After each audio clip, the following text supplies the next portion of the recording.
The natives are getting restless. Let's have a party. You just remain seated, and we'll be right with you. With a voice from every country, a face from every land, we'll celebrate the future, hand in hand. We'll celebrate the future, hand in hand. We're gonna have to cross the blood-brain barrier. Can you get us inside? It's gonna take all the power we have left. Love you, Dad. I love you too, son. Now go have an adventure. WDW Radio, your information station. Hello and welcome to the WDW Radio Show, your Walt Disney World information station. I'm your host, Lou Mongello, and this is show number 154 for the week of January 17th, 2010. Last weekend, more than 55,000 people visited Walt Disney World for what has become one of the most popular events of the year, the half and full marathons. Since 1994, this has grown from a series of endurance events to a weekend to be experienced and enjoyed by athletes, spectators, and even entire families, and one in which lifelong memories and often friendships are created.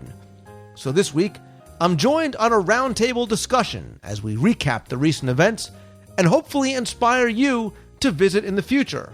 Because the Walt Disney World Marathon Weekend, it's not just for runners anymore. I'll reveal the answers and winner of last week's trivia contest before playing more of your voicemails at the end of the show, so sit back, relax, and enjoy this week's episode of the WDW Radio Show.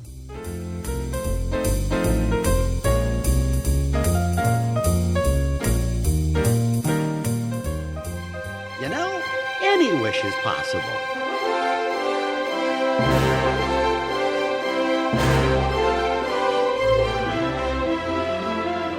All it takes is a little courage to set it free.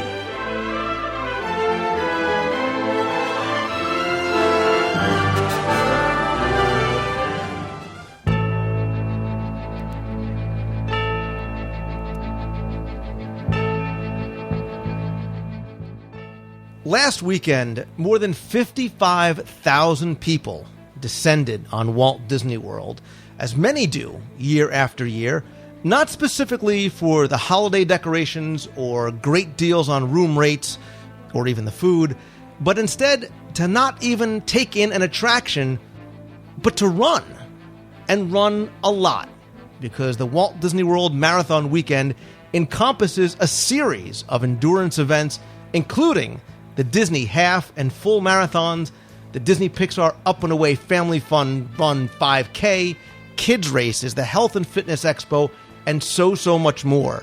And in a weekend that marked the largest since the event debuted back in 2004, both runners and spectators, myself included, braved the elements to create lasting memories, fulfill personal goals, and experience Walt Disney World like never before.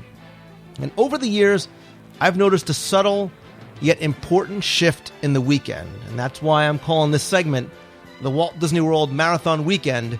It's not just for runners anymore.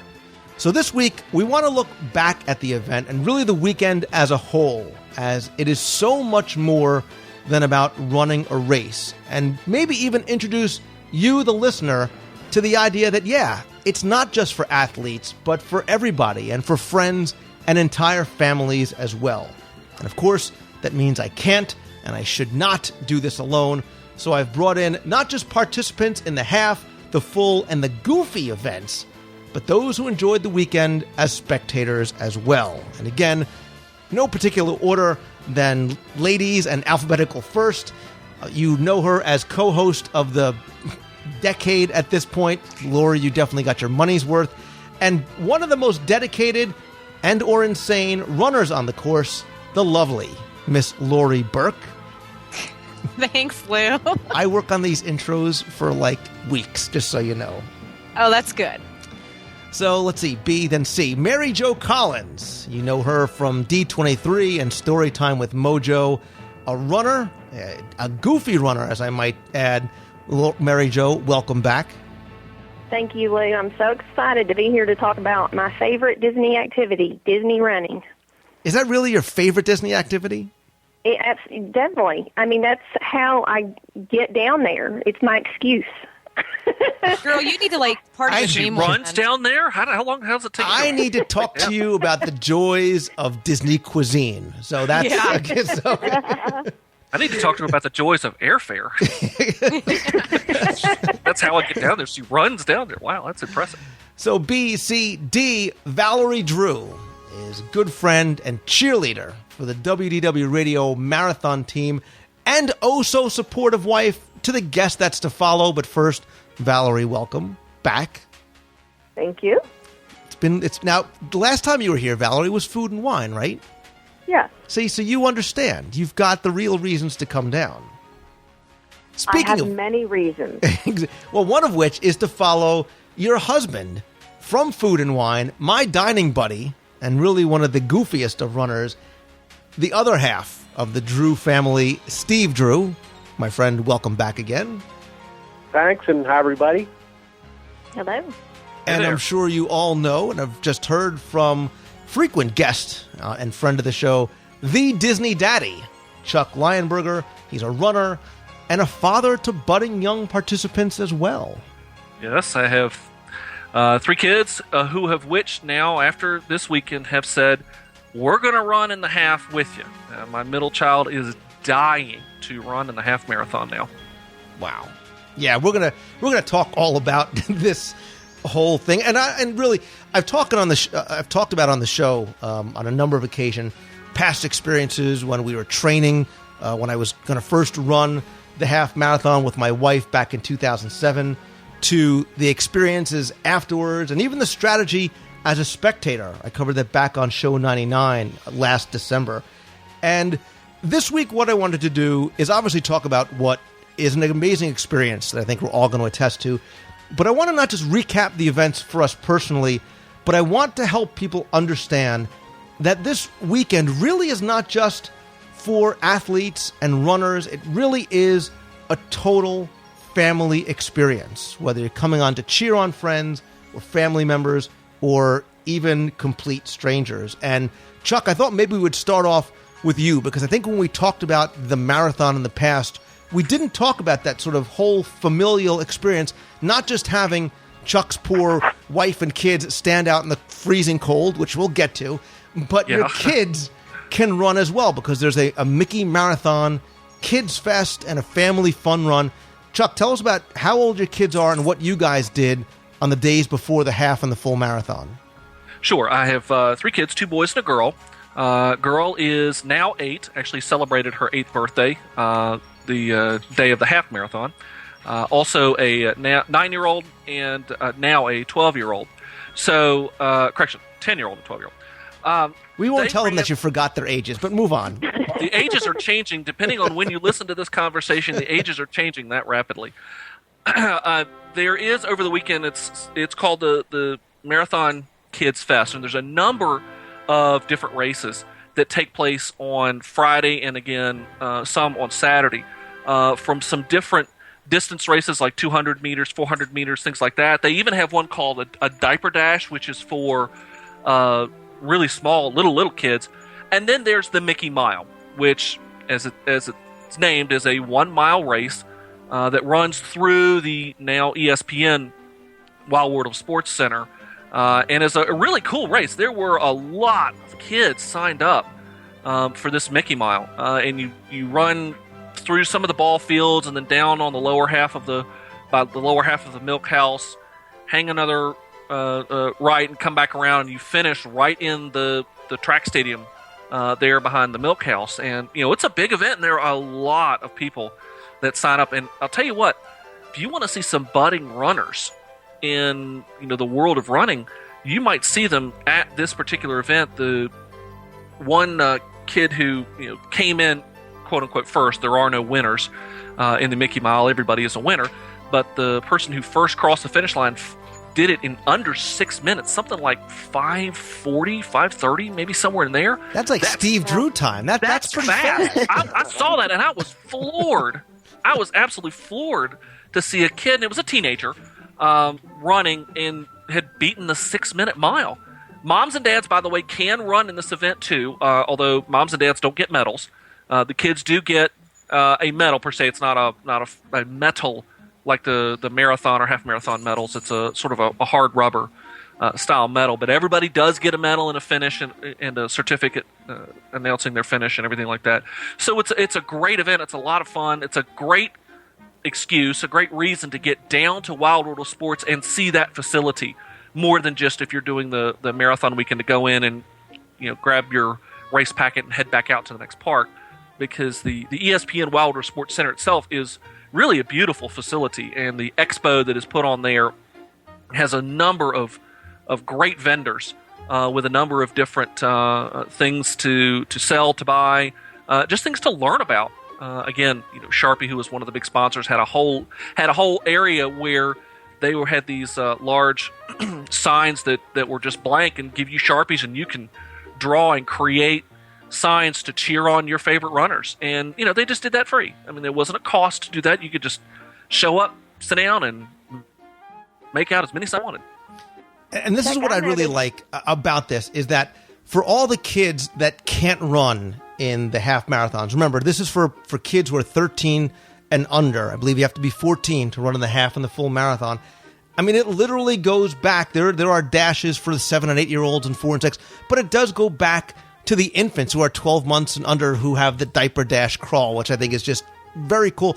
And it gives the rest of your family, if they're not going to run in the race or they can't run in the half or full and you are, a chance to be involved, a chance to participate, a chance for you, Dad, to come and cheer them on, as opposed to the tables being turned, them standing out in the freezing cold Saturday morning. Again, I'll get to that, to cheer you on. And that's why I wanted to kind of stress a little bit right from the get-go that this is one of those weekends that the whole family can and should come down, because it's not just mom has to, wheel the kids out in a stroller and bring them out to cheer on Dad.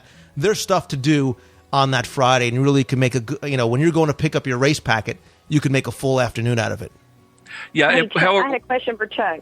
Yeah. I noticed online that the Mickey Mile was timed. Did they actually? Yes, they have D tags. The same. They have the D tags just like. They have the D tags just like So you will get a time, and in fact, I give great credit to my daughter, who had a time of 8:42. Yeah, she looks it up. She looks it up, 8:42. Where my boys, who, I give great credit to my middle son, the one who wants to run the half marathon. My oldest is not the fastest runner in the world, so he hung back and helped his brother get through the mile. So, good character credit for my younger son there. And so they finished in about 13 and a half minutes, which still, for a 1 mile, that's a pretty decent pace. I would have loved to have been able to keep up a 13-minute mile during the half marathon, but that, again, is another story.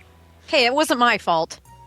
Hey, we had a few characters that we'll get into. Yeah, we'll get to the... We got plausible excuses, Lori. Come on, don't blow it. Just remember... I can't believe you call Lori a character. Let me preface this, and I was screaming this in my mind anyway, to all the people who are running in the half and the full marathon, especially the full... Because Bastos, the guy who comes, listen, he's just won like his 7th one in a row. Everybody who comes in second to 18,000th, you all get the same medal. So slow down. Doesn't matter what your time is. The medal looks exactly the same. Well, and I heard a well-experienced runner that I was talking with on the monorail. I think this was coming back after the half. He said, look, the Disney marathons, the Disney races are not the races really to come and try and make your personal best, because there's a lot of things to enjoy along the race course that will just eat up your time, which we'll get into in a little bit, but specifically things like the character greets and all that kind of stuff. I mean, you stand in line for a few minutes, that's going to eat up your pace, but that's the point of this particular half and full, is that you can have some fun while you're running. This is not necessarily the best race to go and try and beat your personal best. Yeah, this is about the experience. It's not about the world record, except maybe for Mary Jo, who was trying to... Let me say here, you do bring up a good point, because there are runners of all different levels that do these races. There are very elite runners that run in the half and the full. And if you are familiar with names in running, you'll see the top 5 in both the half and the full, names that you recognize. And there's not a prize purse. I mean, it's just more for fun, but they do come out and, make some good times. The Disney Full Marathon is one of the top qualifiers for Boston Marathon. So, there are a lot of people like you and me that go out there and have a great time, but there are also a lot of people that actually use this as a Boston qualifier because it is so flat. So something to keep in mind. I mean, if we have, there's some listeners out there that are great runners, I mean, it is a good course to qualify for Boston. And you talking about it like that, I think you illustrate a great point. And I think we have a sort of somewhat representative demographic here, is that these races are for everybody, whether you are the athlete and the runner, and this is just one of your 20 marathons, Steve, a year, or the everyman, or the Disney fan, or the people like when I did it, we wanted to do it, didn't really train as much as we want to.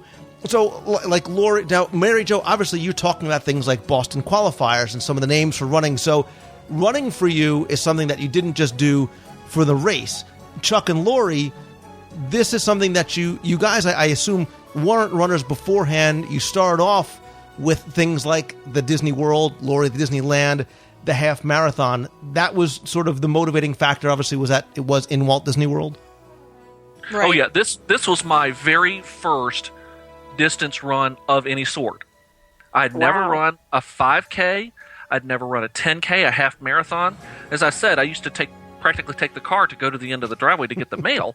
So this was, obviously I did training and had run some longer runs, but when it came to competitive running, this was by far and away the first time I'd ever done an endurance race. I'd done, sports and things like that, playing, soccer and other things like that, where it's much more, run, stop kind of thing like that.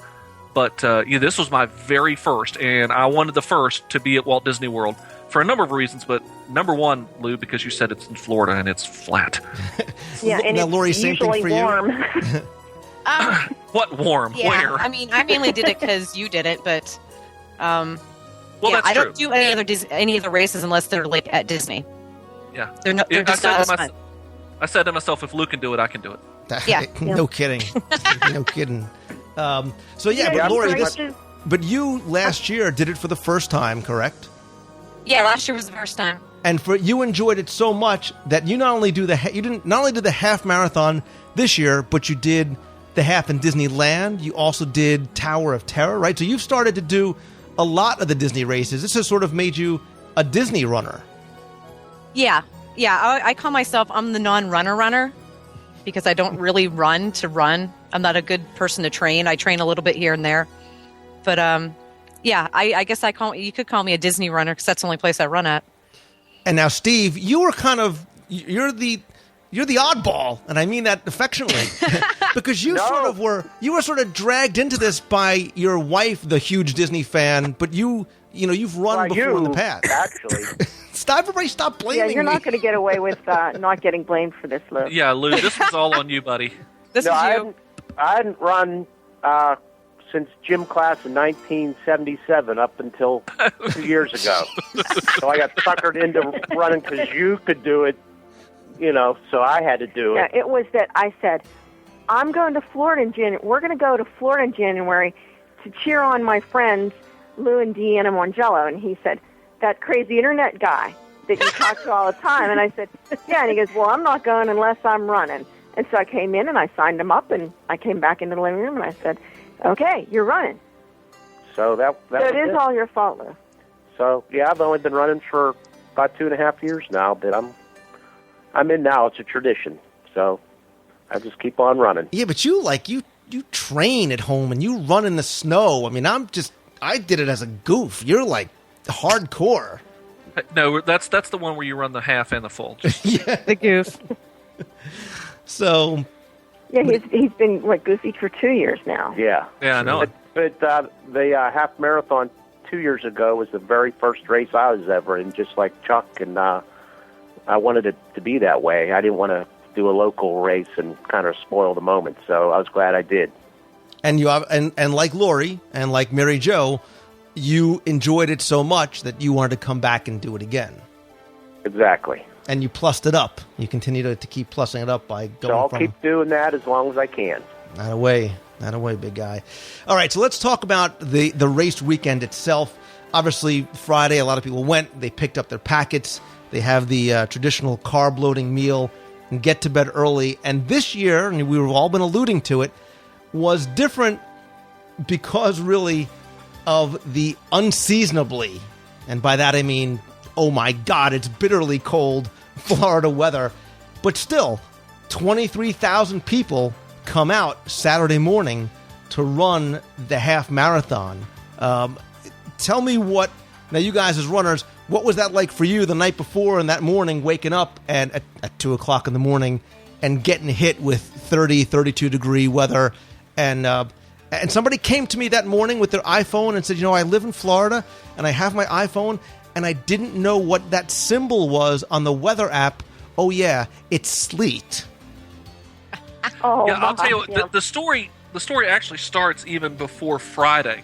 The story actually, for me, started even the week before we left. Because I kept watching the forecast, and I kept seeing this. Many of you, if you follow me on Facebook, you kept seeing my great lamentations about, oh, great, the weather's getting even colder for Saturday morning. And I kept going and watching the National Weather Service forecast for the low for Friday night and Saturday morning, because one of the challenges with any race, especially the Disney races, because you do start so early, is that you have to be at Epcot at 4 a.m., if not beforehand. Well, the race doesn't start until about 5:45. You're looking at a good hour and 45 minutes, more like 2+ hours, especially if you're like most of us that are in the back corral, Mojo excluded, because she's like trying to win the thing. Yeah. So you got 2 hours that you're standing around and you're not running, and watching the weather forecast, and I kept seeing a low of 29 degrees, 28 degrees, and then it would go to 30 degrees and 32. I kept thinking to myself, okay, what in the world am I going to wear? So it got to the point that the day before we left, I ran out to a local store and bought a $5 sweatshirt that I was expecting to just throw away at the side of at the beginning of the race. This is something that's very common, that folks will dress up and then they just toss the clothes to the side. Disney picks them all up, launders them, and then donates them to charity. And I think this year it ended up being something like 12,000 pounds or some huge number. 20,000 pounds. Yeah, 20,000 That was all those blankets that people had around them. Yeah, I know. There were blankets everywhere. But, so the whole saga really began even before many of us got down there. We were watching the weather forecast. It finally got to the point the night before, I was staying at the Contemporary and ran into the Buena Vista gift shop and said, okay, I've got my race pants on, but I still think it's going to be too cold. I went and bought an extra pair of sweats. Yes, Disney got lots of money for me on those sweats. And wore that. So I was wearing 2 pairs of sweats / running pants for that morning, because I was really concerned about getting cold, especially before the race starts. Yeah, and brilliant move by Disney, lowering the temperature inside the bubble, making people buy all the cold weather gear, then ramping it back up to 75 this week. But you Disney mentioned made a killing on hats and gloves. Listen, I'm one of the guys. I bought the mittens and all that kind of stuff. But you mentioned the word corral, and for those people that are unfamiliar, Mary Jo, why don't you talk about what, for those people who maybe, again, I want to appeal to the people who are thinking about maybe taking up the challenge next year, what the corral system is like and how the runners are released into the wild the morning of the race. Okay. Well, everyone is placed in a corral based on your estimated time of finishing. So if you have completed races in the past, then you have to turn in your qualifying time to Disney, and they will place you in a corral based on that qualifying time. If you've never done a race, then you're usually put to one of the back corrals. So your first corral will be your elite runners, and these are people, that are, do the full or the half marathon in like an hour, 7 minutes. The winner of the half did it in an hour 7. And then the full the winner did it in 2 hours and 22 minutes. So, your elite runners will be in the first corral, and then it goes from there. So, say, for instance, in the half, I was in the D corral, and then the full marathon, I was in F. And in the half, they actually had everybody on the same side of the road. We all started, and it's timed based on, they'll do the wheelchair actually first, I guess I should say that, and then 5 minutes later, the next corral, and then 5 minutes later, the next corral after that. So it's possible if you're in the last corral, your start might be 40 minutes after the first person started. That's pretty close, wouldn't you say, Lori? We were in Corral G for the half marathon, and we ended up starting something like 30 or 40 minutes after the start of the race. Wouldn't you say, Lori? Yeah, that sounds about right. When they opened up like our corral, we all kind of bolted towards the front of the crowd to try to get more ahead of the group. Right. Yeah, for nothing else, just to get room, because we're in that Corral G with a lot of people who are not the elite runners, and they were, oh gosh, I don't know, it was probably half of the half marathon field. I mean, and originally we were told like G was going to be split into two waves, like wave 4 and 5, and I don't think they did that. I think G all started as that fourth wave, and they never split it. If they didn't, we could never tell. So no, yeah. And we did find fans in the corral of Lou's. I do remember one thing about running, and it was so, like, you're all sitting there, and you're all jazzed up, and you're excited, and the adrenaline's pumping, and you're getting ready to go, and the fireworks are going, and there's music pumping, and just as you're starting to begin your walk, because the corral moves kind of slowly at the beginning, you're seeing the guys coming back, who the elite runners are already, and you're like, oh, come on, man, give me a chance to at least get going. Lori, what was it? We crossed, I don't even think we made it to the second mile before we saw the guys coming back already. Yeah. It was between, somewhere there. Between 1 and 2 or right after 2, we saw guys running, and we're just like telling them to go. Yeah, those guys. Disgusting. Lou, I have an important point at this juncture.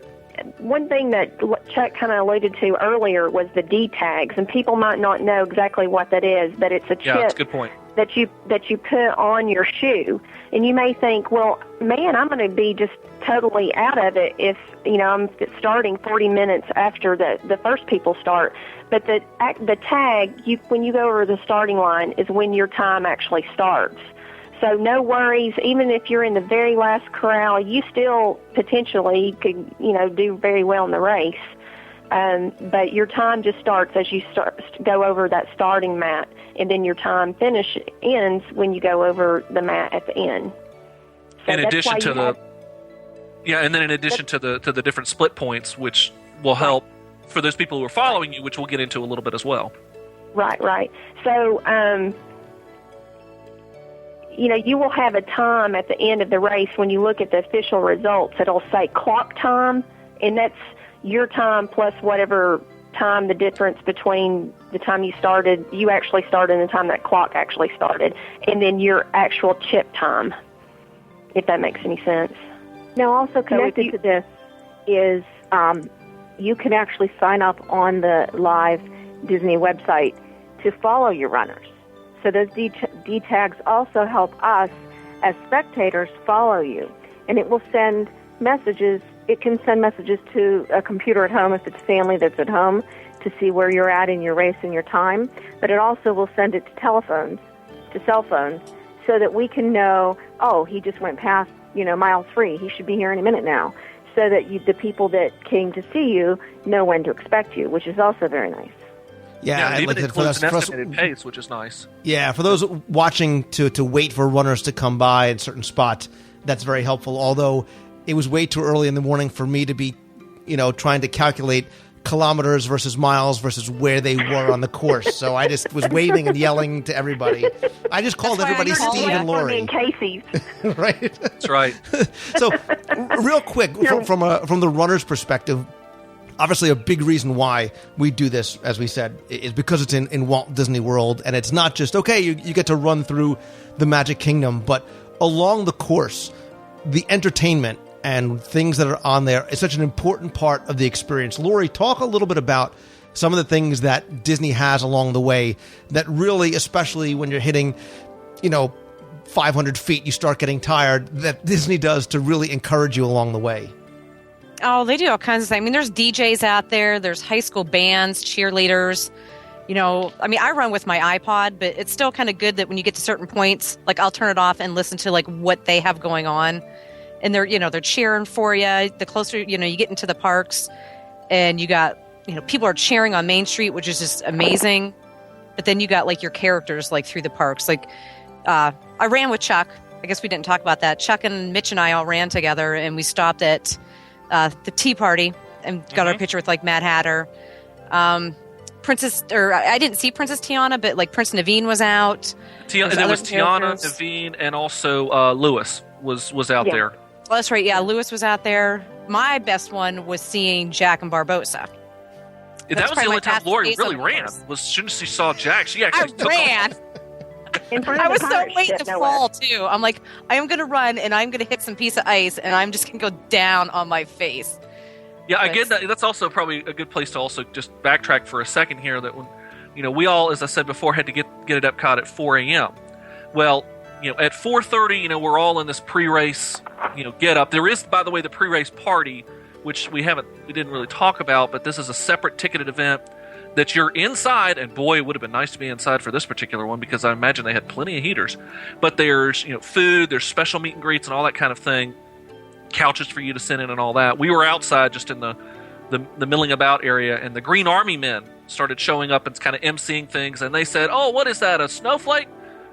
No, that is a snowflake. It's snowing. So yeah, 4:30 in the morning it started snowing, not flurrying. It started snowing.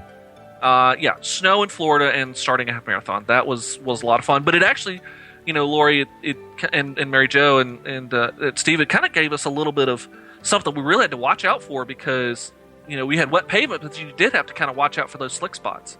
Yeah. Now, Steve, you are from Pittsburgh. I don't want to say exactly where because people will be coming to your house. They'll be asking for autographs.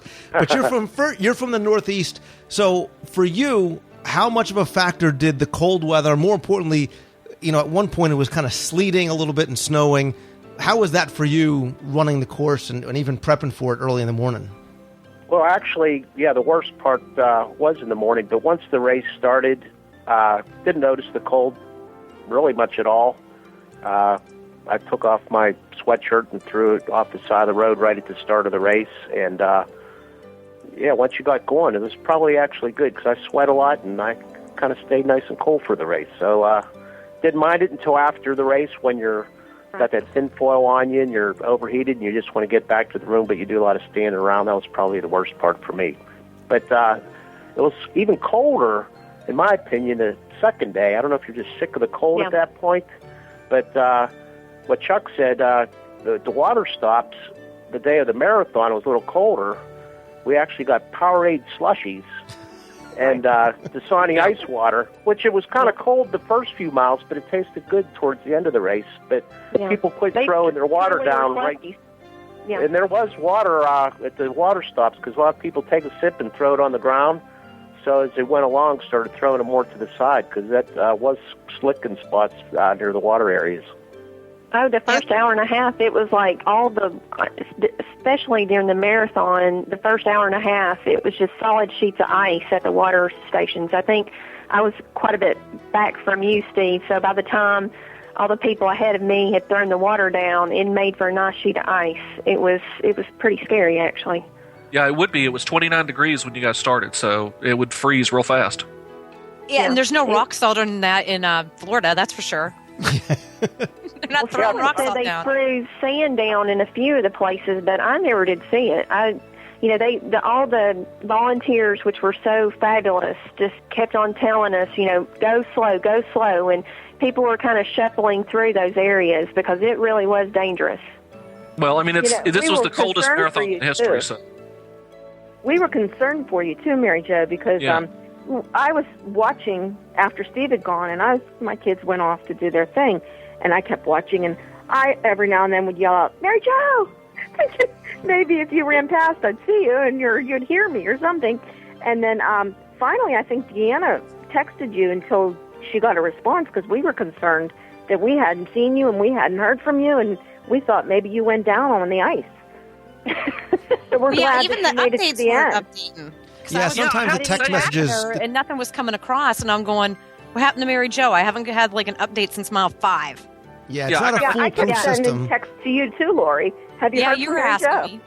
Yeah. Yeah, those texts don't always come through, right on time. I think the system probably just gets overloaded. But, Valerie, talking about cheering, and again, I talked about sort of the spectator strategy on an old show, but I think cheering, and here's my argument not to run again, is almost as much fun with less sweat, but just as much cold as it is running. I mean, we have to get up at the same time. We're in the park by 5:30 a.m., but it really is such a great experience, although we might have actually been colder because we weren't moving.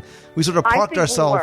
Yeah, we parked ourselves at the spot, as we call it, on Main Street, which if you are planning on watching somebody run, I think this is a good tip that we can give for people. You are probably better off saying, okay, I'm going to try and put myself here. I'm going to be across the street from the cinema on Main Street because it's easier for the runners to find you than for you oftentimes to seek them out. Oh, Mary Jo, you can attest to that. Lori, Chuck as well. Yes, definitely. As the crowd's going by, I mean, unless you're wearing, a flaming orange shirt, some people actually were, it's hard to find people. So if they know where you are on certain points on the course, and again, you can be in the Magic Kingdom, then make it again at the end to the finish line in Epcot, it's easier for the runners to find you.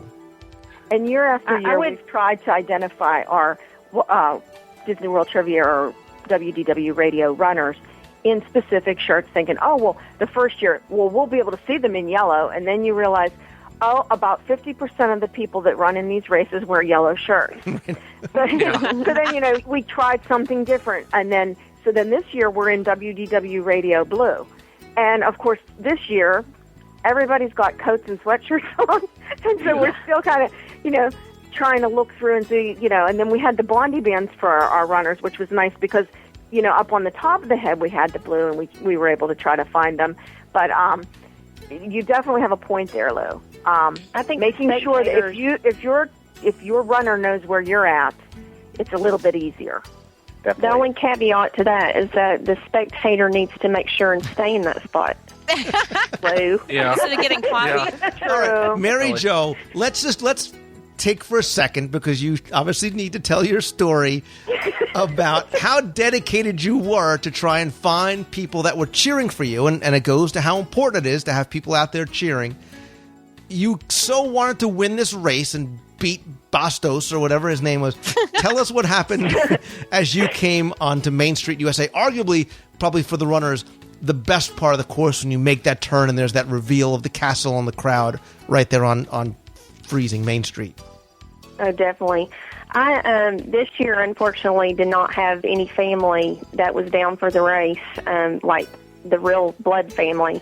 And so Lou and Lori and Mitch and Chuck and everybody, you all are my family at this weekend. And, it was important to me because Lou had said that he was going to be across from the cinema, that I find him and I find Valerie and I find all the WDW radio gang. And as soon as I get there, I'm like, all excited and everything, and he's not standing there. And I'm like, where's Lou? And I see Scott and Shane and all them, and they're all like, he's in Casey's getting coffee. and I want to let you know, Mary Jo, I said to him, he says, I'm going to go get coffee. I said, are you sure that we've got time? He goes, we've got plenty of time.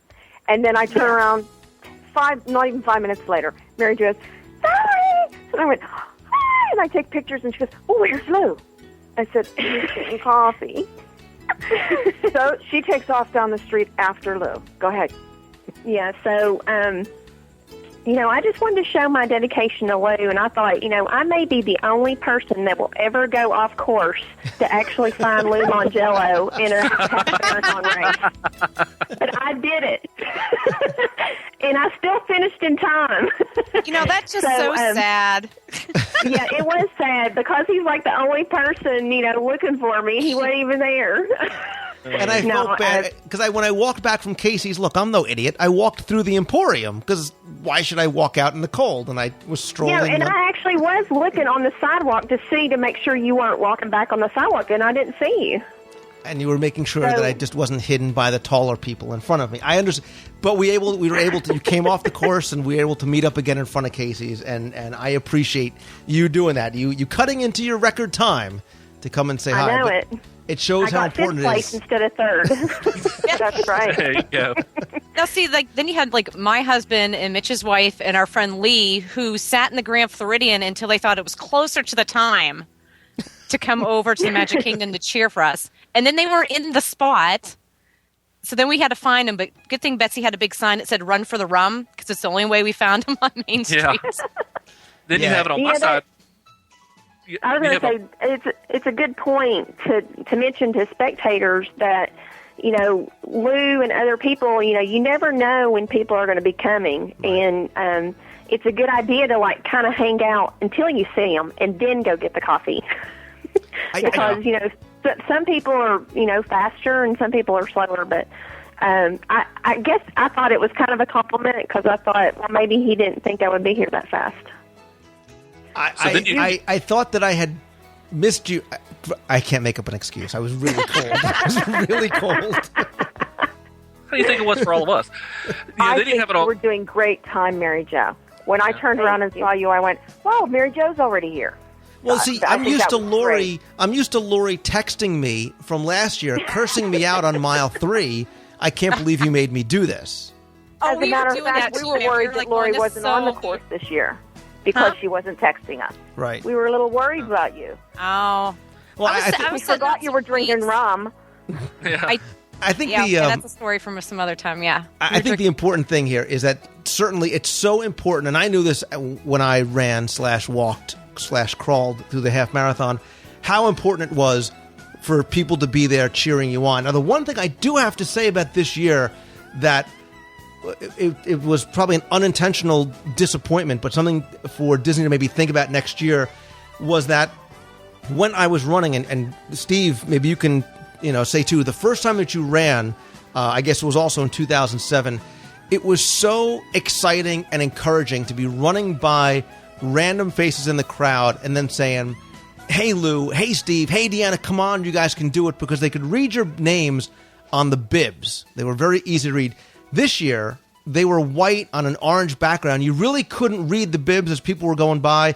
And I, as somebody who was trying to help cheer people on, especially those who looked like they were really kind of struggling, to scream out somebody's name was impossible. So I would only recommend that they go back to sort of the black on white names, because tell me, Steve, did you find that helpful? As you were running by? It's great when you hear your name being yelled. It kind of gives you a little boost of energy. And I did hear my name seems like more in other years, but of course other years it seemed like I was looking like I needed to help a little more. I think this year on the full it was a little easier. Lou, you're right, on the half, the goofy bibs especially, there was orange writing on a white background, and then the full was a white with black writing, so it was a little bit easier. So I did hear my name a lot more on Sunday. Well, and even going back to the Mickey Mile, they have that red background and they have the black lettering there, so it was kind of odd. And I think, Mary Jo, you're right. The Goofy was the hardest because you really it's a matter of contrast between the text and the background, and there just wasn't that contrast to really make the text stand out and pop. So it was hard to see those names. Yes, well, that's why they were shouting Goofy at me instead of Steve. They figured I was wearing Goofy. I was wondering why they were doing that. Close enough, yeah. Yeah, at some point, everybody was just, "Hey, man, hey, buddy, hey, guy in the Tinkerbell dress." And yes, there were many of those.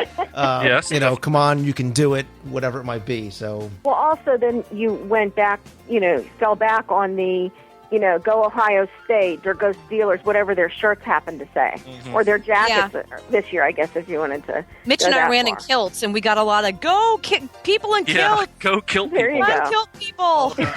But it was funny, about halfway through the race, I had kilt envy. I'm like, why don't I have a kilt on? Oh, that's a good one. Kilt envy. And then, of course, there was the guy yelling, "Hey, hot chick in the black tights, call me." I'm like, she can't hear you. She's gone. She's long gone. One of the things to remember, especially the spectator folks, because my wife and kids were trying to get to the Magic Kingdom. We were staying at the Contemporary, and they thought, "Oh, well, they can just walk through instead of trying to take the monorail," which was massively packed. Again, think ahead. They wouldn't let them go through, and what made it a little tougher is that the half marathon and the marathon path run along what would be the southbound lane. So you're essentially running in the opposite direction. Well, that other side is filled up with cars, so they really couldn't see all that well. So if you're at the Contemporary thinking that you're going to get a good vantage point, I'll just walk out from Contemporary and watch the marathon. Really not the case. You want to think about trying to get over to the Magic Kingdom, and you do have to use that monorail because they will not let you cross the street. So again, if you happen to be staying in the Contemporary and you're going to be a spectator, definitely keep that in mind. Yeah, definitely go back. Either that or get there early, because like when we got there early, no one had started running yet, or yeah, no one had started running yet. Well, you were literally the first person you were number one in the Magic Kingdom at 6 o'clock. I was so excited. that was my big thing for the race this year, was that I got to be the first person on Main Street. I have pictures and everything. I'll have to post them on the website. It's awesome. Yeah, definitely go back if you're thinking about, or if you have people that are going next year. Check out the Spectator Strategy Show on Show 99, and as well as the Marathon Prep Show, so you know about things like when to get up, when to get there, where to park. Because the logistics, one thing I should say too, is the logistics of how to get certain places is not necessarily very well documented, say, for example, at your hotel or anywhere in the park. So if you, almost to the point that if you didn't know there was marathon weekend, you wouldn't find anything in your resort hotel lobby saying, hey, if you are planning on going to cheer, this is where you need to be when. You definitely need to prepare well ahead of time before you get there. We were discussing this, Lou, and our theory is that the reason Disney isn't pasting this all over the place, this is marathon weekend, and Magic Kingdom's going to open at 6 in the morning for marathon viewing, is because there are those people that would come, even though they weren't there for the marathon, thinking they're going to get into the Magic Kingdom early. Right. And find that, everything is roped off except where we're allowed to cheer, and then it caused bottlenecks and crowds. So that was kind of our theory on why they maybe don't have as much information as you'd like. But I do want to say that we did find out last year when we went for the marathon day back to the Magic Kingdom, me and the kids. This year, Nicole and Tom took off for Animal Kingdom. And your kids, by the way. Animal Kingdom. Right. And they took the buses that are provided and had no problem getting out there and seeing him. And then we walked in from the boardwalk, and we got to see Steve in England, and then again over on his way past Spaceship Earth to the finish line. So, Disney does have things set up so that you can get there. Now, at that point in the marathon, we were able to cross the marathon crowds, but that's because by that point of the marathon in Epcot, there's a little bit more space between runners, and you kind of had to run diagonally across, Yeah, we talk about, there are also some other places you can go which might be beneficial for you and beneficial for the people you're cheering on that are much less crowded. So, for example, in front of the Grand Floridian, there's not a lot of people there. It's easier for you to get there, for your runner to find you. And it's also encouraging for the runners because there's not a lot of people cheering. You definitely need a burst of energy at certain points, certain milestones along the way. So that's another great place to go. Animal Kingdom is one of those ones that's very sparse. Yeah, so let's kind of move over to Sunday because we keep mentioning Goofy, and for people who don't realize what we're talking about when we say Goofy, the Goofy Challenge is for goofy people like Mary Jo and Steve who say, hey, you know what, 13.1 miles, not really enough for me. Let me do double that the day after as well. So you're running 39.3, thank you, miles. Steve, you've done this in the past. Mary Jo, this was your first Goofy, correct? Yes. So really, try and, Reader's Digest condensed version, what possesses a woman like you to say, hey, I'm going to run back-to-back races in Walt Disney World? And why? And better yet, why should somebody who again, not long-distance runners by nature, should say, hey, let me go do the Goofy too? Sell it for us, Mary Jo. Okay. Well, last year I did the full marathon, and I told you, Lou, that was one of the highlights of my whole life. I mean, it sounds really pathetic when I say it that way, but honestly, I still get chills when I think about my very first marathon, and it was at Walt Disney World. It was the most magical day that I've ever had in Disney. So, how do you top that? And that's basically why I signed up for Goofy. I thought, there's no way that I can top the marathon from last year and the feelings that I got from that, except by just doing 2 races back to back. So it was an incredible ride. I can't say, I do not regret at all doing it, but I do not think I will ever do it again. It definitely is the hardest thing I've ever done. When I woke up Sunday morning after completing the half the day before and I was a little bit sore, I was quite worried, to be honest. And I just really had a lot of doubt and worries, concerns that I wouldn't be able to complete the marathon. So, the emotions of completing the marathon, and I guess we'll get to the finish line and stuff here in a little bit, but it's one of the things I probably will be most proud of in my whole entire life. Just being able to say that I completed the Goofy and I did it in a fairly decent time, a time that I'm proud of. So, and this year was the 5th anniversary of the Goofy Challenge, and they had some different tributes to Goofy along the way. They had those out on the half and the full. I don't know if y'all saw those before we went to the Magic Kingdom. They had like a little area where they had a Goofy billboard and a Goofy statue and some different Goofy things, and that was really cute. They also did some special things in the expo with our packets. We got little kind of like Mardi Gras beads that had Goofy Challenge on them, and we got tennis shoe laces that said Goofy's Race and a Half Challenge. So some different little things for it being the 5th year anniversary. I'm really glad that I got to do it this year. It was nice. I wish the weather would have been, a little bit better, but, hey, what can I say? I did it. Well, we're so proud of you. I was going to say. No kidding. We are very proud of you. I'm proud, and I know we all are, of anybody that takes up any of the challenges. Maybe not so proud of the baby crawlers, but from the half marathoners up, those are the people I'm proud of. That's a long crawl. Well, and I said, what Mary Jo said, the medals were extra cool also. They had special medals this year, so that made it cool. But my story's almost the same as Mary Jo's, except I started with the half. The first race I was ever in 2 years ago, got the Donald Duck medal, and that was one of the proudest moments of my life, one of the happiest days I've had, and I was so special that I didn't want to give it. I wanted to run the marathon the next year, but I had so much fun, and I knew people doing the half that I just didn't want to give up the half because it was so special to me, and so I did the marathon also. So that's kind of why, and then I just did it again. Just, I don't know. I'm stuck with it now, I guess. Well, this year your daughter was running with you too. Yeah, for the half. My daughter ran, so that made it special. So now, Chuck, for you, as the first time Walt Disney World half marathoner, did you have those same sentiments, or were you cursing me out on mile 5? Oh, no, that was after the first 50 feet. No, it was, I tell you what, it was awesome. I was really, really worried that I was not going to be able to finish this half marathon. Again, as I said, this is the first endurance race I've ever done, not even a 5K or anything like that. So, to just come on out and go, okay, I'm going to do 13.1 miles. What did I just sign myself up for? So, it was such a huge help to have Lori and Mitch there.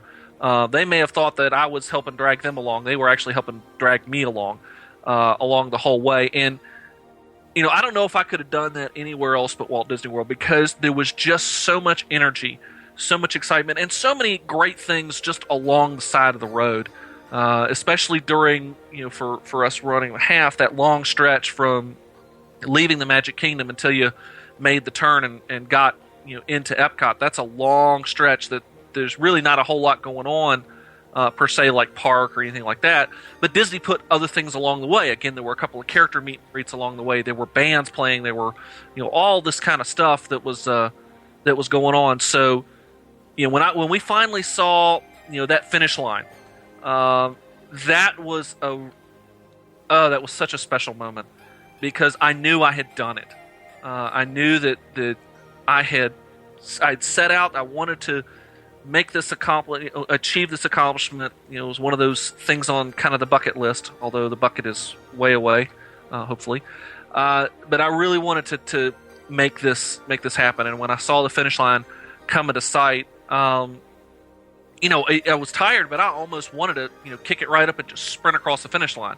You know, together, you know, Mitch and I and Lori grabbed hands, raised our hands up, and we crossed the finish line together, and just, you know, really cheered. And yes, we were not winning the race as far as time goes, but we ran the race as far as we go. And Lori, I think you can probably talk to the feeling not just after the race and that sense of accomplishment and relief and for some people agony, but after the race is over, especially on Saturday, something else happens because you see so many people walking around Saturday, Sunday, Mary Jo milks it to Monday and the week or two after, wearing their medals around the park. And there is that look on their face of such pride and such accomplishment, and so many people coming up to them, congratulating perfect strangers. That adds such a cool element, I think, to the rest of the weekend, seeing those people walking around and meeting strangers that either raced alongside you or that you just are happy to see completed it. Yeah, it's really great. And this year was a little different because everybody was so cold that, you know, people were bundled up. Some people had their medals on, like outside their coats, like that's what I did. But yeah, it just seems, it's amazing when you're walking around with your medal. I was actually crutching around with my crutches and my medal, but yeah, it's a great feeling. And you always have to tell people congratulations, you know, when you see them, whether, you know, they're wearing a 5K medal, Donald, Mickey, Goofy, blinged out like Mary Jo. But yeah, you know, then you tend to sleep with your medals. And I haven't taken mine off yet, so it's okay. Yeah, Chuck hasn't taken his off. Mary Jo's sleeping with all three of hers, putting funky imprints on her stomach at night, you know. Well, Right. And well, you should wear those with pride, because I think this year more than any, all of you guys, you earn those medals. Oh, You yeah. earn those not just because of the distance you ran, but enduring and braving the elements. So I give congratulations to everybody. And even if you didn't finish and you got swept, you should be darn proud of getting on that starting line and taking up the challenge and doing that. And I've said that since day one. The important thing is not finishing the race; it's starting the race. And I know we had our meet of the month after the half marathon on Saturday, and it was so cool, pardon the pun, to see so many people walking around with their medals and hugging each other, and very humbling to have people come over and say, you know, I heard you talk about this on the show, and that's why I did it, and I'm so happy, and I'm signing up, and I'm coming back next year. I just think that's awesome, because not only have they been able to experience something that I really wanted, and that's the purpose of this show, is to not tell our personal stories, but to tell it by way of example, so they can maybe say, hey, this is something that I might want to do, and hey, if Lori can do it with literally a broken leg and fat, short-legged Lou Mangello can do it, I can do this too. And hear that sense of personal pride and your sense of accomplishment and goal setting and achievement. I really hope this inspires other people to run as well. Well, that's another thing that makes running at Disney World so special for me, because even though it was my third time I've been down there, you see so many people that have done it for the first time, and they have this glow about them all day long with their medal, and it just makes it special for everybody. And that's why you try to get people that you know. When you, like this year, whenever, you know, we talked to my daughter and we said, you know, you should do this. Go ahead, go do this with your dad. And then her boyfriend decided to do it too. And to share that, because I know what it was for Steve, how much it meant to him, and then to see that same look on their faces. And it's kind of hard to explain, even as a spectator, how moved you can be at watching these people and seeing them cross the line in all shapes, sizes, conditions, getting across that line, doing that personal best. I mean, it's just a wonderful thing to share, even if you aren't the athlete, even if you aren't the one who's out there running. It is just a wonderful thing to share, even with, your family, but with strangers, and then our extended Disney family that we all have here today. Exactly, and that's why I think, and I said at the beginning that I've sort of watched a shift take place with Marathon Weekend, because I think it has slowly gone from, okay, this is a weekend for runners to go and run a race that just happens to be in Walt Disney World. Now I think it's shifted to be sort of one of those experiential weekends, like coming for the Christmas party, or coming for Halloween, or coming for food and wine, and coming for food and wine, and then coming back the next weekend for food and wine, because there's so much more to it. And again, it's not about coming to Disney World to ride rides. It's about coming for this very, very unique experience. And Valerie, you make a great point. As a spectator, we got such a charge and such a rush and such a different perspective on things, going to cheer on people and even cheering on complete strangers. And you who were participants and who ran got to see the parks from such unique vantage points and experience things that other people can.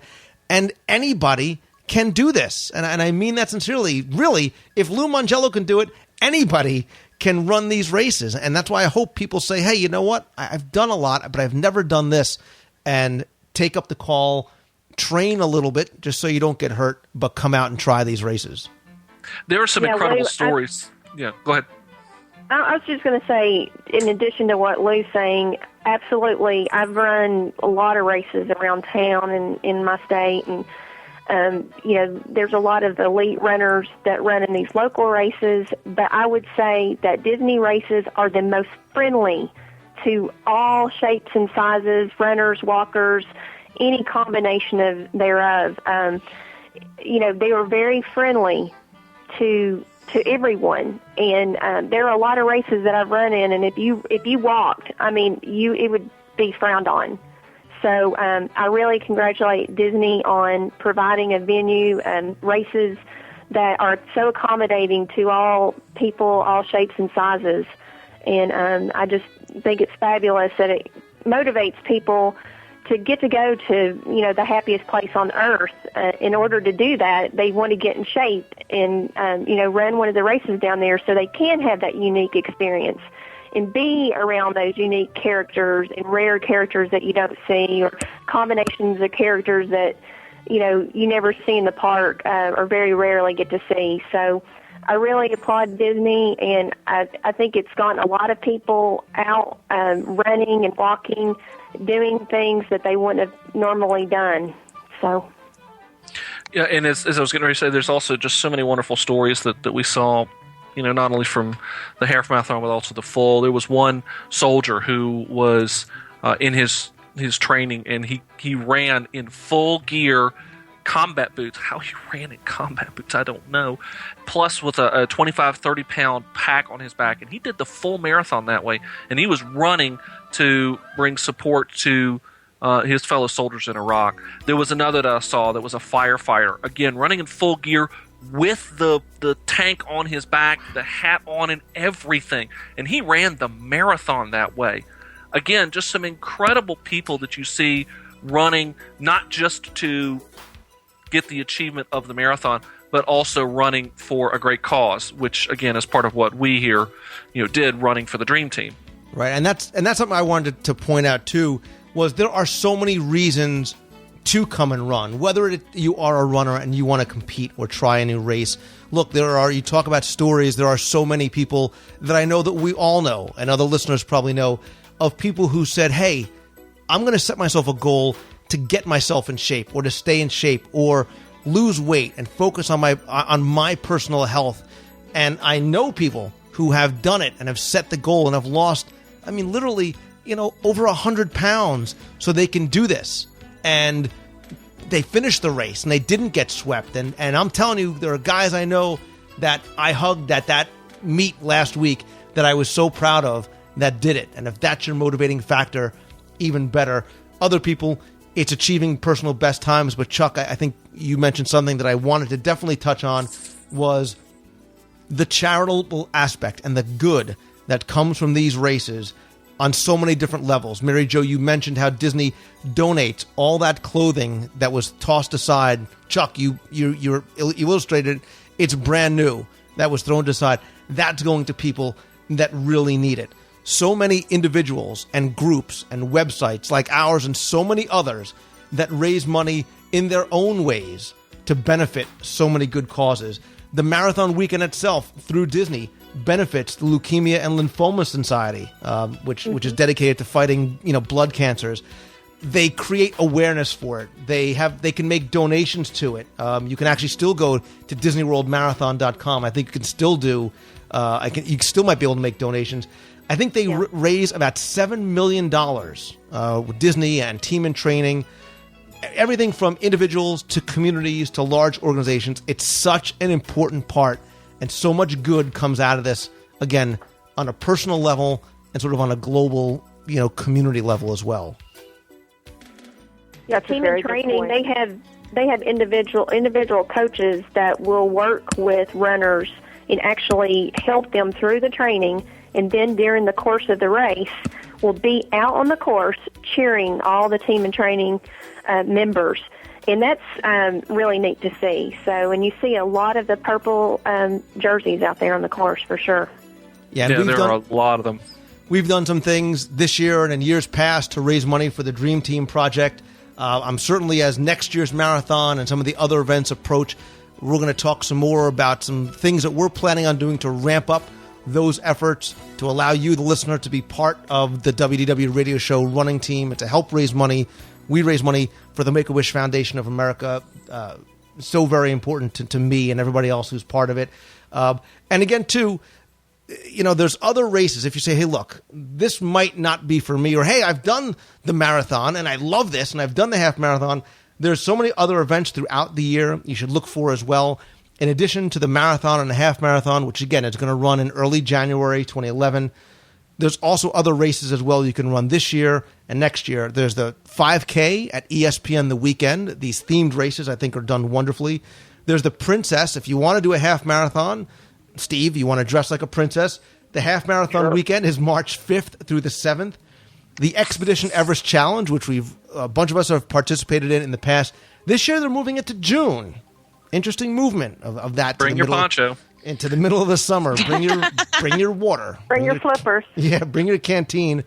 And obviously, something that appeals to me and so near and dear to my heart beyond the charity stuff is the inaugural Disney Wine and Dine half marathon weekend. October 1st through the 2nd. We're definitely going to talk about this more as we start to get closer. I'm not committing either way. Maybe I think they created I just that. signed you up for it, Lou. Lou's already signed up. I might do the eating part. I'll do the the wine and dine, and you guys do the marathon part. And what kind of group effort? You still owe me a race, Mr. Mongello. Mr. I'm going to run Tower Terror with you and didn't. What didn't I do more for you by cheering you on from the sidelines? Yeah, but we're even because I cheered you on during the deluge. That's right. I didn't even see you, Val. What are you talking about? You might get a get out of jail free card. Me, Lori? You were gone already. I think Valerie and I standing in the sleet for the half marathon. I think we're good. I think we're all even. But it could be, though, if I remember correctly, in reading in the Wine and Dine, though, that it's a team event too. That you can somehow tag team up and two people could run it in something like a relay. I remember that. I might be wrong on that. Deanna can run. No, you are right. I can eat.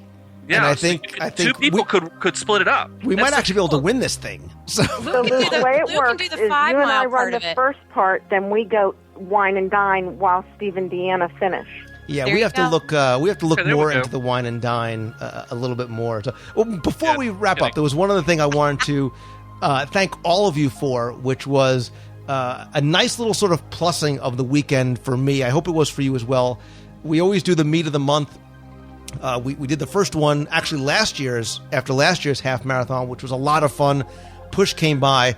This year we did something a little bit different because we were able to do not just our meet of the month, but Disney gave us space up on the second floor of the train station to broadcast live to the box people and to actually do a live video broadcast and chat. Thankfully, kudos to them, adapted on the fly, brought us inside the expo hall, gave us great space in there and some characters as well, too, beyond just Chuck Lionberger. That was a lot of fun to be able to share with the people who couldn't get down there some of what I was talking about, some of that energy after the marathon of people coming by, layers upon layers of clothing, but you know that top layer, Lori Burke, was that medal hanging out, and so many people wearing it with pride and coming over to sort of show it off and just say how much they enjoyed it. So thanks to all of you guys that came by and to everybody who watched. It was a big part of the weekend for me, and I hope you guys enjoyed it as well. Hey, I'm just glad I was out of the box. It was my first time. I was glad that I was out of the cold. Forget about the box. Lou, it was nice meeting you, but I had more fun meeting the box. Chuck graduated. That's right. I graduated out of the box. So, but yeah, I think we all agree that in whatever capacity it is that you decide to come out and run, walk, cheer, raise money, personal goals, lose weight, whatever it is that motivates you to hopefully bring you out, there is something here for everybody. It can be run by anybody of any physical ability or inability in my case, and the half marathon and marathon weekend has quickly become, I think, one of those weekends to mark on your calendar if you're looking for that super cool, super important, fun experience at Walt Disney World, especially if you think that you've done it all. And before I forget, thank you to all of you guys, Mary Jo, Chuck, Val, Steve, Lori, everybody else in the box, out of the box, runners, cheerers, everything, for, again, making a great, great week for everybody involved. Certainly our Lou, pleasure. can I say one last thing? Absolutely. Lou, I just wanted to say that at the marathon, I kind of said earlier about how emotional it was at the marathon, just because of the fact that I didn't know really at the beginning of the day whether I was going to finish. And I just wanted to say a really, really super big thank you to some people that were in Epcot that just, it kind of makes me tear up thinking about it right now. I saw Dead Wheels and the All Ears gang, and when I saw them, I was just like so excited. And then I saw Chuck and his family, and then I saw some people from my hometown and some people from Maryville, Tennessee, and it just really, the emotions just flooded out. I mean, it was unbelievable, and I just wanted to thank all of them for being there. Like I said earlier, my family wasn't able to be there, and they were my family. And Lou, I know you were there in spirit. You were probably going to get a coffee, but forgive me. I actually was eating. Believe it or not, Mary, I swear to you, I was actually eating at the Electric Umbrella. But I was watching from the window. I swear. Yeah, you saw me, didn't you? But I just wanted to thank you.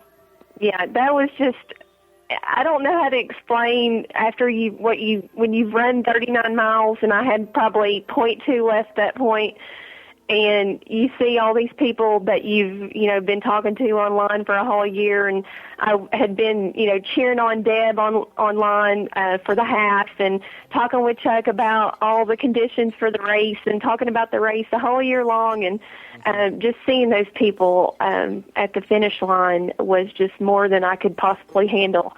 I think that maybe some of the people at the finish line maybe thought I was hurt. I was crying so hard. But it was just incredible, and I encourage anybody to do the full marathon, because it will give you the most unique perspective of Disney World, and perspectives that you'll never ever imagine. And let me just tell this little story. Some of the races I've done, I always have to use the bathroom in the middle of the race.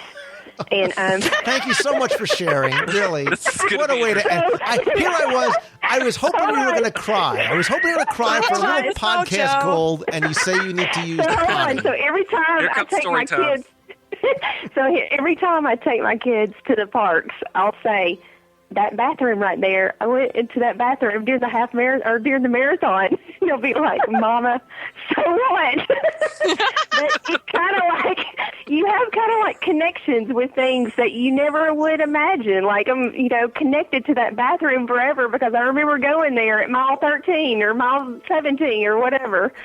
So I just hope that if you have any desire to run or walk at Disney, do it, because it is so much fun and you will just love it. It is just one of the best things I've ever done.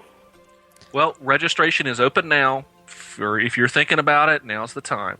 January 8th, 2011 for the half marathon, January 9th, 2011 for the full. And so if you're interested, sign up now. And you know, to be serious, for those people who are thinking about 2011, actually now really is the time to start thinking about the half and the full marathons, because they will fill up. And last year, the half marathon... the half fills up a lot quicker. Really fast. Within probably 3 or 4 months, the half will fill up.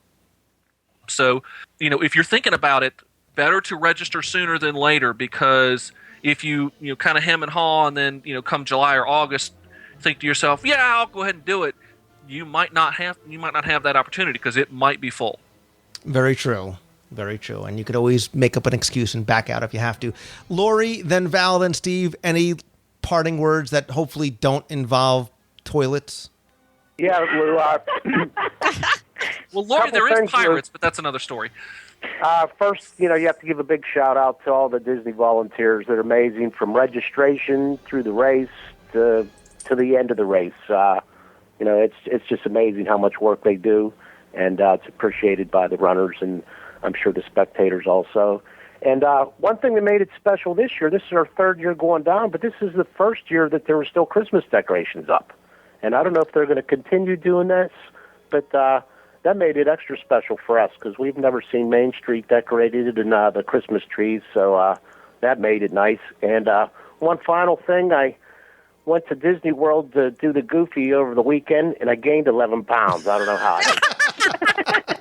It was all that trip at Ohana's. I think when you go to Ohana, you shouldn't nod every time someone with meat skewers walks by you. That was good. Lori, can you top that? Really? Yeah, I have a stress fracture. Yeah. Yeah, I have a stress fracture. I do have something that can be maybe... Do you see why we call it story time with Mojo? Time with Mojo. Yeah, I know. I don't know.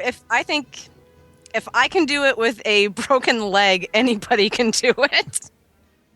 That sounds like a T-shirt next year. So. Yeah. I think that sounds like... Or if Lou Mangello can do it, I can do a T-shirt. Yeah. Well, Lori looked at us at mentioned and she said, I don't know if I'm going to finish. And we both looked at her and said, by hook or by crook, we're getting you across that finish line. So, yes, if Lori can do it with a stress fracture, anybody can do it. Well, yeah, Mitch literally drug me up Heartbreak Hill. He grabbed my hand and pulled me up the hill. He's like, come on. You were disqualified. You were disqualified. That, you know what, though? That's honestly a nice testament. I think that is a nice testament to the fact that it's not about who finishes when or your time. It's about helping each other out and helping friends out and motivating each other to finish that race. So I applaud Mitch and Chuck for doing that for you, because I'm sure that made all the difference. I kept telling them to go on without me. I would be fine, but they're too stubborn. Don't play the martyr. Oh, just go. Just leave me here to bleed on the side of the road. Just put me down. Just shoot me here and use me for glue. I'll be fine. Valerie, please bring us up a notch and give us and lead us out with something just moving and motivational. If you cry, it's podcast gold. So go ahead. Okay. I think that the marathon weekend is a wonderful experience. It's something I never would have thought that would become a part of what we do. But as Steve mentioned, it is a tradition from all the people that work, as he said. But the individual stories, the people that are watching, even when you're watching for your runner to come and you start talking to the people next to you, and you see runners that pass that say, Dad, I'm running this for you.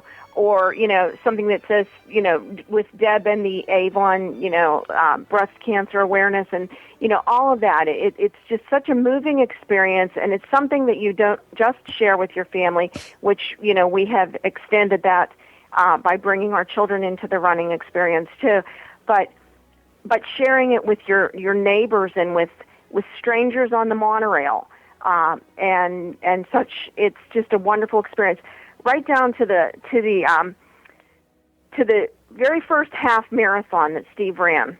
He came into Sunshine Seasons Court to meet us for lunch, and this little old lady comes up to him and looks at his Donald medal and says, "Oh, are you the winner?"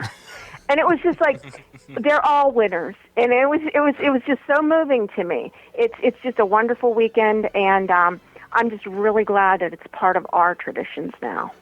I agree. And again, for those of you who are listening, the purpose of this roundtable and the recap is not really to tell you our personal stories, but to use them as for illustrative purposes, that this can be you, and we want you to kind of come out and experience what we have, because you'll have stories of your own and memories of your own to share, and it so enhances your Walt Disney World experience. It's not about rushing from ride to ride, and this is so much demonstrative of how that's not what that Disney magic is all about. Things like this, the stories you have, the friends that you make from events like this, and the memories that you carried forward really for a lifetime is what it's all about. So thank you again, all of you, for joining me on the show, for joining me over the weekend. I am so very proud of each and every one of you that ran, that cheered, that volunteered, that's listening and was there. You have so much to be proud of. So story time with Mary Jo Collins, Disney Daddy Chuck Lionberger, We Want the Redhead with a Broken Leg.blogspot.com, co-host Lori Burke, Val and Steve, my friends, my family. Thank you again so much. And again, I can't tell you how proud I am of all of you guys. Well, Thanks, Lou. Yeah, we really appreciate Lou, because you also are part of the glue that helps keep us all together, and you're part of the reason of why we run and why we do this. So yes, it's great to have the personal success, but it's also great to run for a cause. And so I can speak for myself and my family that it was a thrill for us to run for the Dream Team. Oh, thank you. And I look forward to seeing all of you many times before, but definitely between January 6th and 9th, 2011, at the next marathon, half marathon weekend. We'll be there. Good deal. See ya. All righty. Mary Jo, I thought you were going to cry. I thought you were going to come through in a pinch. I did, sort of. You're going to cry like I cry. Did you want us to cry, Lou? I actually would love... Steve, if you could cry, man, that would be awesome. I was crying. I was on my call-in last week. Steve, all you had to do was tell me, and I'd have pulled a hair, and he'd have been crying. Steve would have cried. I think I would have.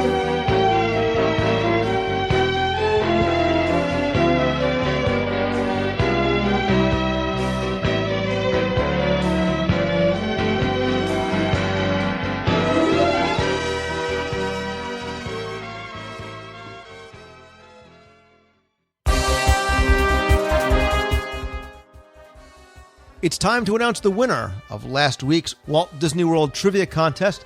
As you recall, during the live broadcast from the Magic Kingdom, I asked those of you who were in the box and watching live via the website a trivia question and gave you guys a chance to win a prize. So I thought it only fair to give the people who are listening to the show a chance to win as well. So I asked you the exact same question that I asked the people in the box. And it was very simple. It was a single question, really with 4 parts.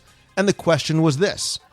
In Walt Disney World's Magic Kingdom, there are only 2 attractions, and by attractions I mean rides or shows, not restaurants and shops, that had corporate sponsors or were presented by a corporate sponsor. What were the 2 attractions, and who were their sponsors? So there's your 4 parts.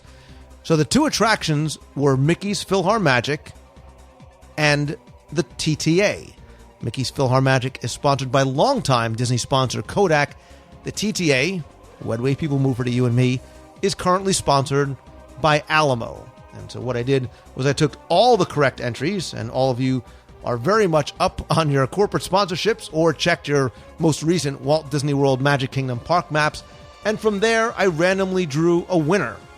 And the winner will get not only all 3 audio guides to Walt Disney World on CD, but they had a chance to choose either one of the limited edition WDW Radio embroidered baseball hats or something from the mystery prize closet.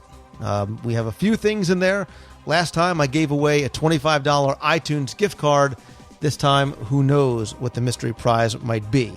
So, randomly drawing one name from all the correct entries. This week's winner is, from New York, Joe Grocia.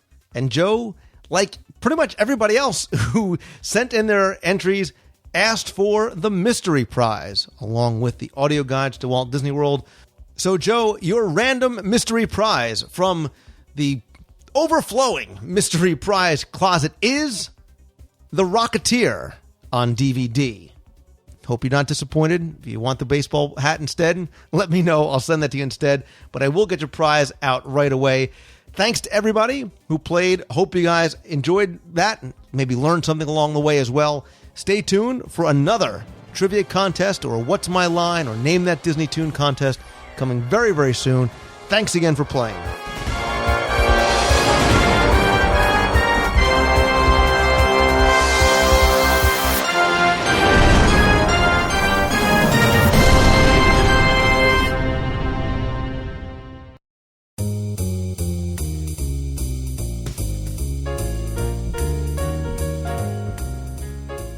That's going to do it for this week's show. Thanks again to my guests, Lori Burke, Mary Jo Collins, Valerie and Steve Drew, and Chuck Lionberger.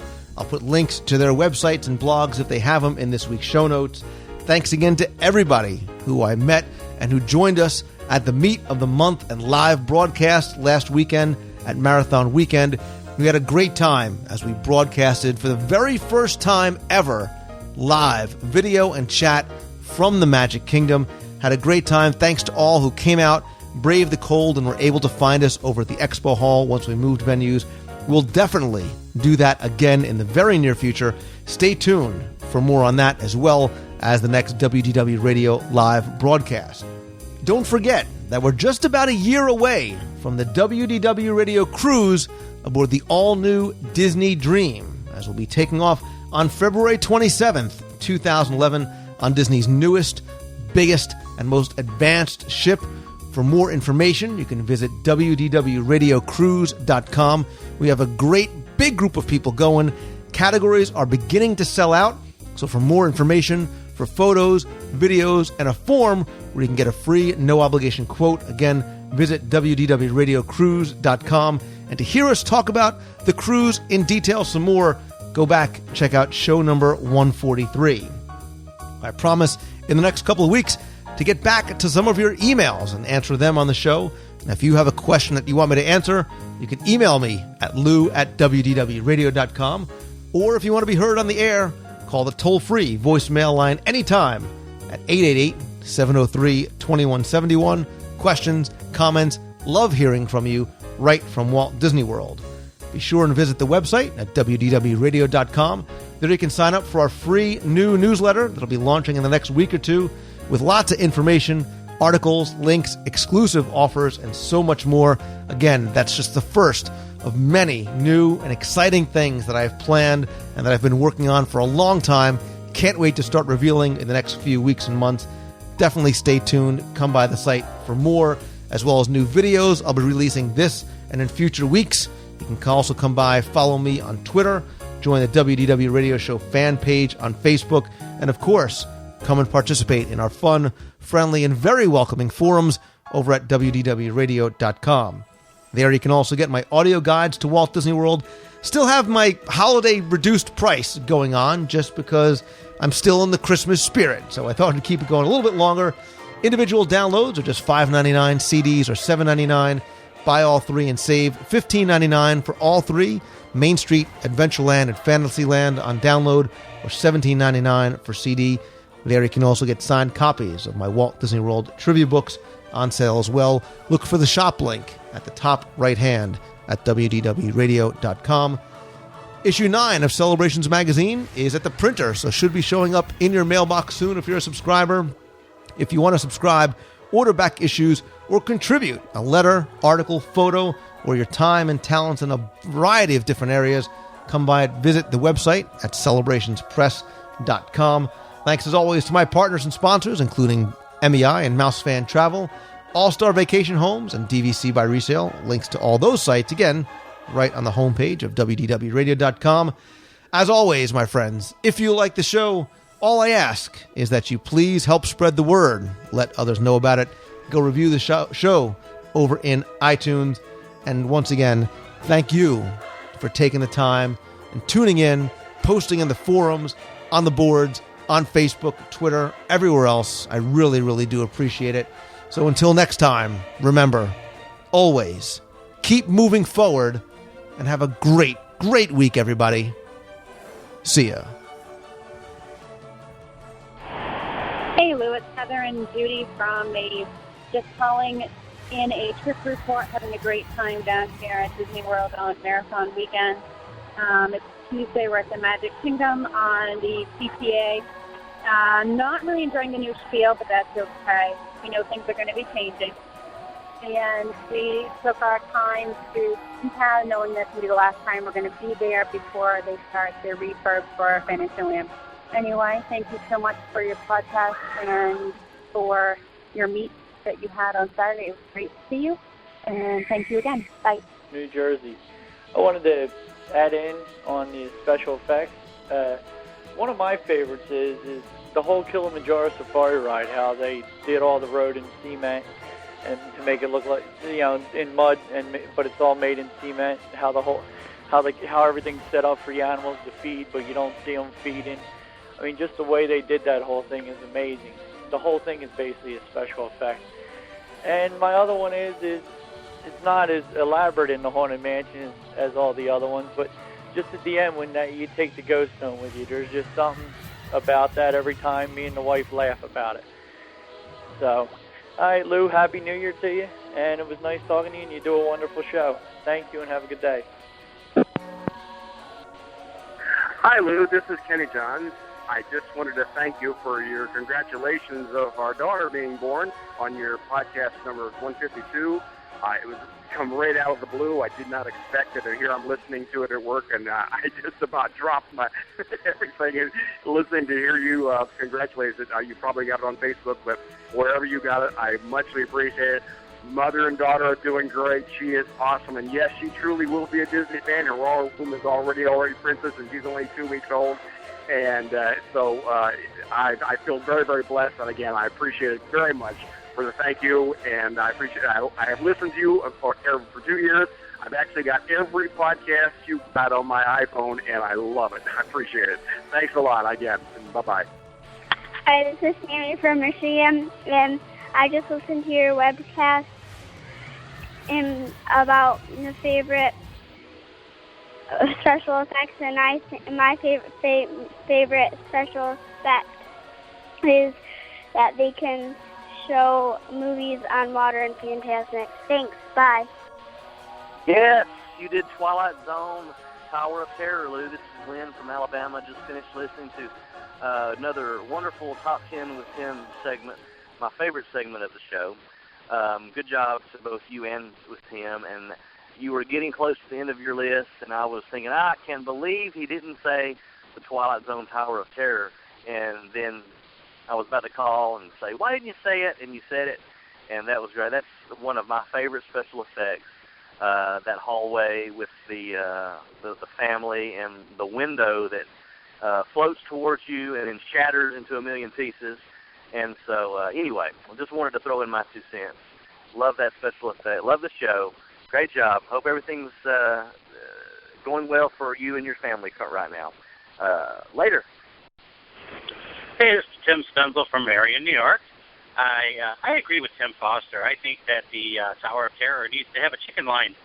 I went on it once back in 2004, and I got off, and I was shaking like crazy. I agree that the special effects were incredible, but that drop is murder, absolutely murder. This past time around, we were, the last year now, 2009, around the end of August, I went on there. I met up with Brian Ripper from All About the Mouse podcast. I do a segment on his show called The Main Street Cinema. Enough plugging. And he met up with me when we were there, and he dragged me on the Tower of Terror, and he had that on his show in the month of September sometime there. That he did that whole thing. He recorded the whole stinking thing, and I felt like such an idiot because I was scared. And he says, hey, you want to go again? I go, no, I'm done. It's a cool ride, but that drop is really killer. But anyways, just thought I'd chime in my 2 cents worth. See you later. Bye. Hi, Lou. This is Valerie, your friend, assistant, and right-hand chick at WDWRadio.com. I would like to say congratulations and thank you to all of the WDW Radio running team and pit crew, especially those who ordered tech shirts and wore them proudly throughout the weekend. I also want to thank everyone who came to and tuned into the WDW Radio Live meet. It was a real pleasure meeting all of you. Last, but certainly not least, I want to thank you, Lou, for putting together yet another groundbreaking event I have been lucky enough to be a part of. It makes me wonder what you are up to and what you might be working on next. Thank you all again, and see you in Disney World. Bye-bye.